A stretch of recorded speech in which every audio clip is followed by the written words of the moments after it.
Yun ang talagang sugal ng pagpa-farming din, di ba? Hindi 100% lahat ng itinanim nyo rito nabubuhay, di ba? Napakasaya ko na kung sa 75% ng mga tanim ko nung nakaraan taon makasurvive ngayon taon.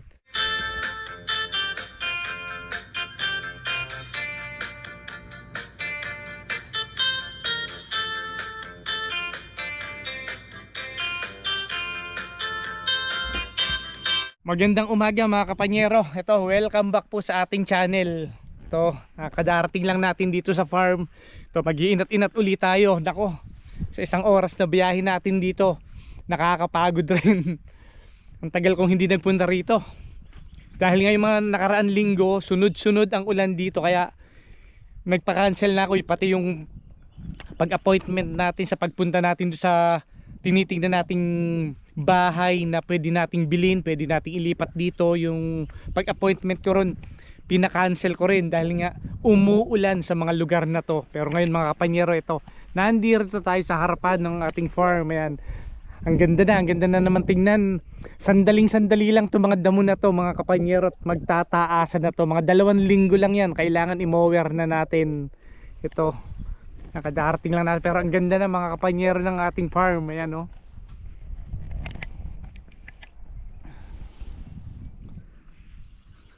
Tapos ito, ganito sana kalalaki. Kung ganito lang sana kalalaki lahat ng puno dito sa harapan, ang ganda na sana, no? Pero ito lang ang ano ito mga unang-unang tanim, pero hindi naman parang 1 taon lang ang pagitan nito kaysa dun sa mga iba na ang liliit pa rin, na nakakapagtaka nga dahil nga ito napakataas na, di ba? Halos doble ko na ang laki nito, pati yung kabila. Ayun, no? Tignan natin dito sa kabila.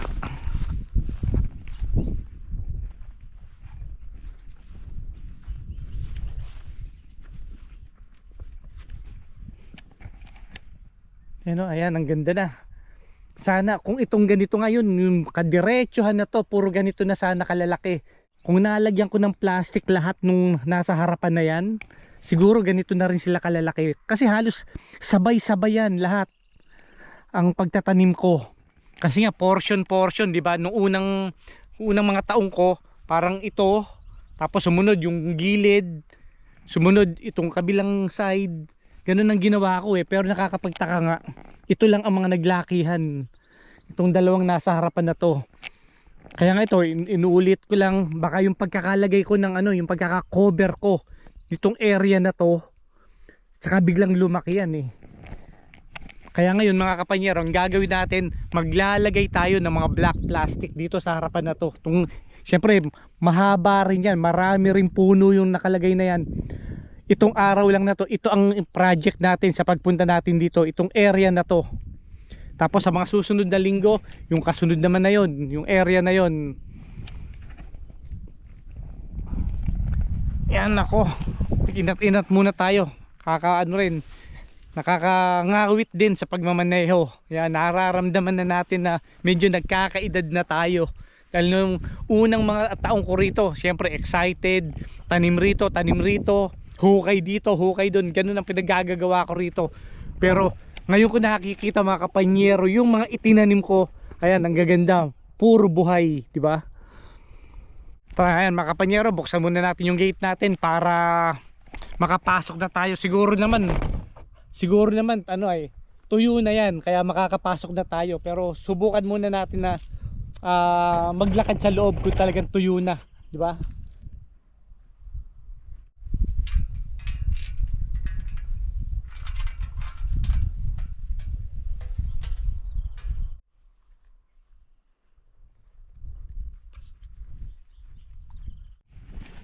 Yung mga kapanyero, ito, may nakita akong plastic rito sa labas. Sa lakas ng hangin, mga tinangay ito sigurado. So mamumulot muna tayo ng mga kalat natin sa karsada. Ang daming mga plastic dun, Diyan muna yan. Ayan, ito, nakita nyo naman, ito, mga naka-ready na itong ating mga gagawin. Ayan, pero maglalakad-lakad muna tayo rito sa loob dahil nga basa pa rin malambot pa. Yan, makita nyo mga kapanyero, mga nagwalalabasan na ang mga buhay na buhay. Pero hindi pa natin pwedeng ipasok yung sasakyan natin dun muna dahil medyo malambot pa. Lumulubog-lubog pa ako eh. Medyo basa-basa pa yung mga damo. Yan oh. Tingnan natin dito. Nakita nyo mga kapanyero tong isang to, ang hahaba ng paglabas niya. Ito oh. Ibig sabihin maganda ang tubo ngayon. Yan yung mga magagandang senyales na sa mga tanim natin. Yan, mga naglalabasan na yan. Ang lamig. Sobrang lamig pa rin dito mga kapanyero sa mga oras na to, kahit na hindi mo pa naman masasabing talagang summer dito sa mga oras na to dahil nga Mayo pa lang, May pa lang dito. Hindi pa talaga hindi pa ganun kainitan. Pero ito yung mga masasarap na rito maggagalaw na talagang pag dumating ang July, August, hindi na tayo makakapunta rito, bihirang-bihira dahil nga durug-durug tayo sa sobrang init dito. Pero sana nga ayan, matapos natin tong mga project natin ngayon dito na basa pa talaga, hindi pa tayo makalakad. Pero ang importante mga kapanyero, wala na akong nakikitang snow na, di ba, nung mga huli natin punta may mga snow pa doon, di ba? Yan, nakita nyo naman yung mga hukay natin dito. At least nakalakad na tayo rito, nakapunta na tayo rito sa mga naiwan nating project ng mga nakaraang taon, di ba? Dito sa area na to mga kapanyero, ito yung ating may mga naglalaba sa mga dahon, okay pa rin. Ito yung mga binili nating mansanas. Ito at least meron mga lumalabas, di ba? Yan ang mga importante. Buhay. Ito parang hindi nakasurvive. Parang wala pa akong nakita. Meron. Ito maliliit pa lang. Yan, di ba? Ganda. At least masaya na naman ako dahil nga mukhang magaganda ang senyalis na to dahil nga eto tulad nito mga kapanyero, ano bang puno ito? Ayan oh, kung makikita nyo, ano ba to? Hindi ko na matandaan. Plum. Ito nga pala, plum, mansanas to Ito nakita nyo, ayan, mga namumulaklak na kagad. Ayan oh, ganda, di ba?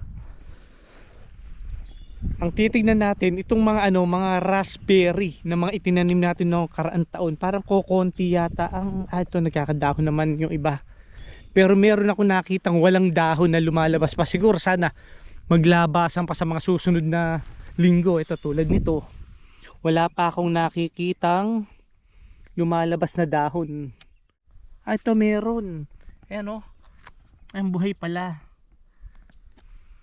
Ay nako, sana mabuhay lahat ng mga tanim natin.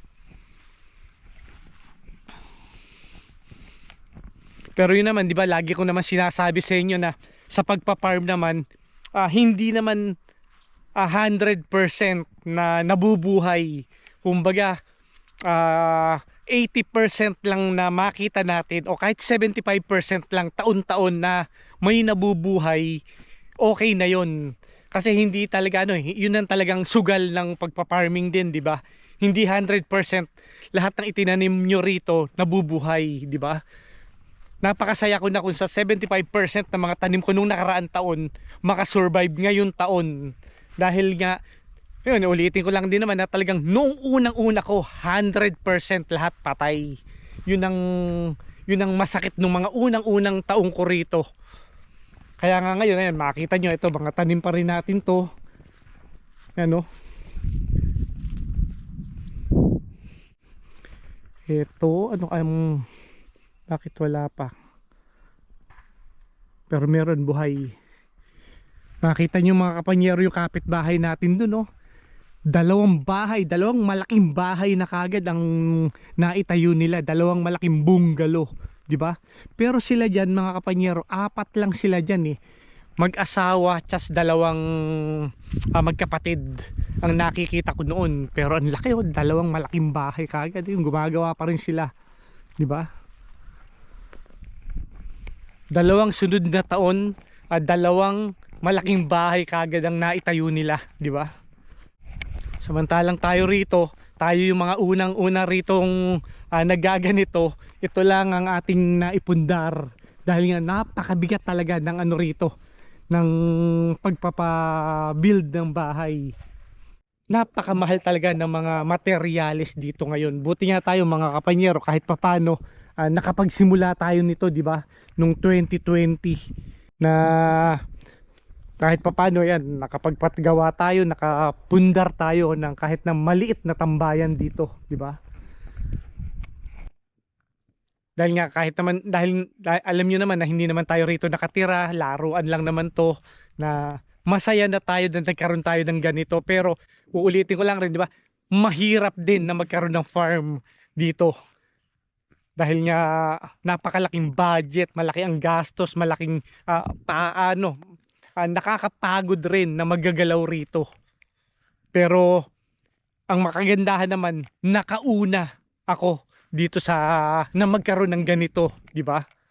Kaya nga kung ano na lang yung mga matitira nating mga maliliit na project, yun na lang ang itutuloy natin taon-taon. Pero ngayon mga kapanyero, talagang ang tatambakan natin para yung side nung sa kapitbahay natin na yan, iyan yung nagre-reklamo na maingay, di ba, nung mga nakaraang ano. So maglalagay uli tayo ng isang layer uli dyan ng mga ng mga halaman na yung mga mabibilis lumaki. Yan, share ko rin sa inyo dahil nga nung nakaraang taon nakapagpunla na ako ng mga ilalagay nating halaman doon sa side na yun.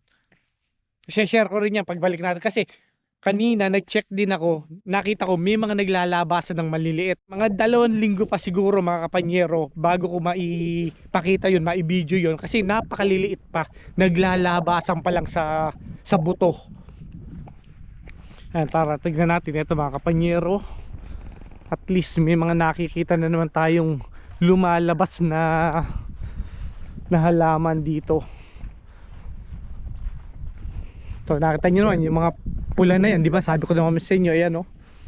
Yan yung mga maliliit na yan, pero lalagyan din natin to ng cover ng black plastic para protection din, para mag-moist yung ilalim. Baka yun yung dahilan kung bakit hindi ako nakapagpatubo ng mga nakaraang taon.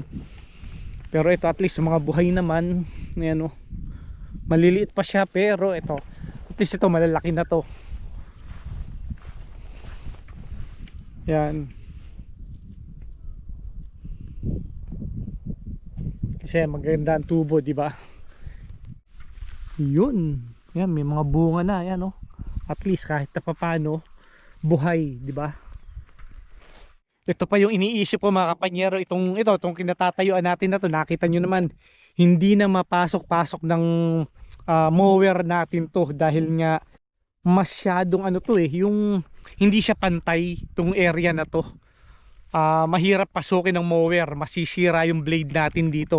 Kailangan dito maliit na traktora, parang ganun, para mahawan to. Pero hindi natin, wala pa rin akong plano, hindi ko pa rin alam kung ano ang gagawin ko dito sa area na hindi nalilinisan na to ano. Tingnan natin dito mga kapanyero. Share ko lang rin sa inyo na yung mga halaman natin dito, basa pa.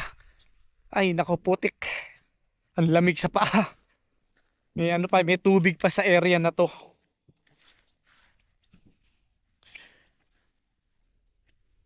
Ayan, kung makikita nyo itong mga pula na to, isang diretso yan mga kapanyero. Lalagyan din natin ng mga maliliit pa pero buhay. Yan, yung may mga ganyan. Isang diretso to, ayun, hanggang doon sa dulo. Merong mga tanim. At ito, yan, ayun, mga magaganda naman mga kapanyero, ayan, no. Ito, natumba. Yun. Yan, ito. Makita natin mga ito, nalagyan ko na ng ano to ng itong hilera na to mga kapanyero, nalagyan ko na ng black plastic na tulad nito. Pero anuhan natin to, magdadagdag pa rin tayo ng black plastic rito para lumaki itong ano na to, itong area na to, kasi masyadong maliit. Maglalagay tayo sa banda rito. Lahat yan mga kapanyero sa mga susunod na linggo. Ito ang magiging project natin ito. Kung makikita nyo, tinatangay ng hangin. Yan siya.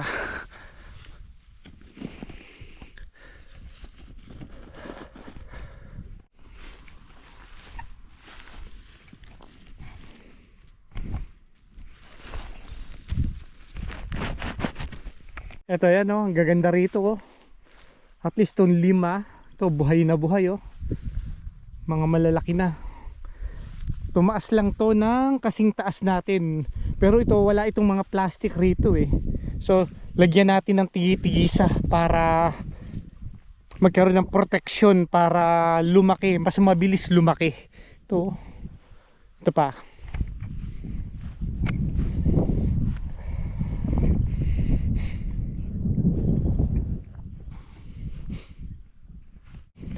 Kailangan kasi mga kapanyero, itong side na to ng kapitbahay, ito yung pupunuin natin ng kung ano-anong halaman, di ba? Para hindi na natin sila makita, hindi tayo makita kung ano man yung paggagawa natin dito. Meron na tayong privacy. Kaya nga ito yung uunahin nating lagyan, tong area na to.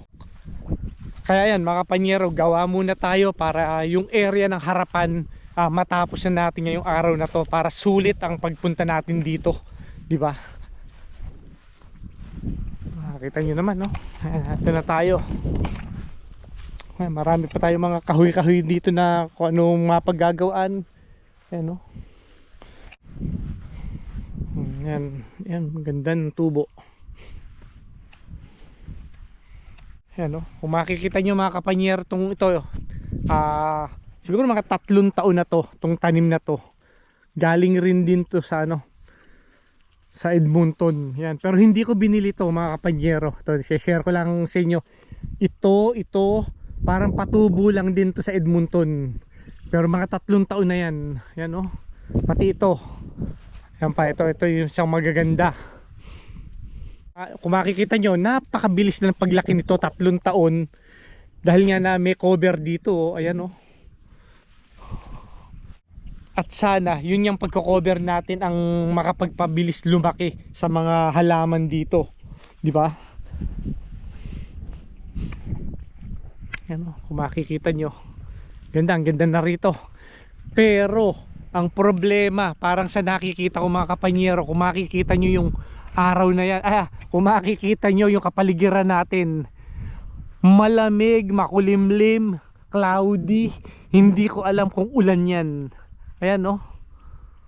So tingnan na natin kung wrong timing na naman ang punta natin dito at baka umulan, kaya simulan na nating maggagawa. Kaya yan mga kapanyero, maraming salamat. Gagawa muna tayo hanggang sa muli.